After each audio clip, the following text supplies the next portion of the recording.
രാവിലെ തന്നെ ഒരു സഞ്ചിയെടുത്ത് ഋത്തുക്കുട്ടിയെ കാണിച്ചപ്പോൾ തന്നെ അവൾ ഓടി വന്നു. അവൾ വിചാരിച്ച എന്തോ കളിക്കാനുള്ള സാധനമാണ്. എന്തായാലും പൊതി തുറന്നപ്പോഴേക്കും അവളൊന്ന് ഞെട്ടിപ്പോയി. അവൾ വിചാരിച്ച സാധനമല്ല. ഇത് ഞങ്ങളൊന്ന് ഗോവയിൽ ടൂറിന് പോയപ്പോൾ എടുത്ത ഫോട്ടോസാണ്. നമ്മുടെ ഫോട്ടോസൊക്കെ നമ്മുടെ വീട്ടിൽ വെക്കുമ്പോൾ അതൊരു സുഖമുള്ള കാര്യമല്ലേ. ഇത് 2019 ഞങ്ങൾ കോൾവ ബീച്ചിൽ പോയപ്പോൾ എടുത്ത ഫോട്ടോയാണ്.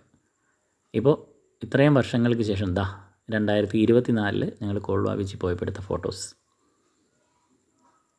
അപ്പോൾ ഫോട്ടോ വെക്കാനായിട്ട് അവിടെ നമുക്ക് ആണിയൊന്നും അടിക്കാൻ പറ്റില്ല. ആണിയൊക്കെ അടിച്ച് വെച്ച് കഴിഞ്ഞാൽ ഇപ്പോഴത്തെ ചുവരിൽ ആണി അടിക്കുക എന്ന് പറഞ്ഞാൽ ഇച്ചിരി വിഷമം നിറഞ്ഞ കാര്യമാണ്. അപ്പോൾ എന്താ ചെയ്യുന്നത്, ഇതുപോലെ ടാഗ് എടുത്ത് വെക്കും. എന്നിട്ട് നേരത്തെ കണ്ട ആ ഫ്രെയിമിൽ ടാഗ് വെച്ച് കെട്ടി വെക്കും. അതവിടെ ഉറപ്പായിട്ടിരിക്കുകയും ചെയ്യും, ആണി അടിക്കേണ്ട.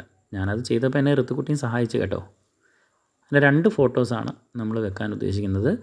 2 ഫോട്ടോ, 2019 കോൾവ ബീച്ചിലെ ഫോട്ടോയും 2024 കോൾവ ബീച്ചും. ഇത് 2 പേരുടെയും ആയ സമയത്തുള്ള ആദ്യത്തെ ഫോട്ടോയാണ്.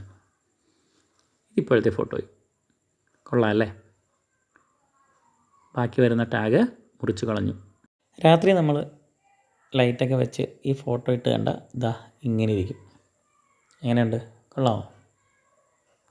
നിങ്ങളുടെ വീട്ടിലും ഇതുപോലെ നിങ്ങൾ ഫോട്ടോ വെച്ചിട്ടുണ്ടെങ്കിൽ ഒന്ന് കമൻറ്റ് ചെയ്യണേ. ഓക്കെ, അടുത്ത വീഡിയോയിൽ പിന്നെയും കാണാം.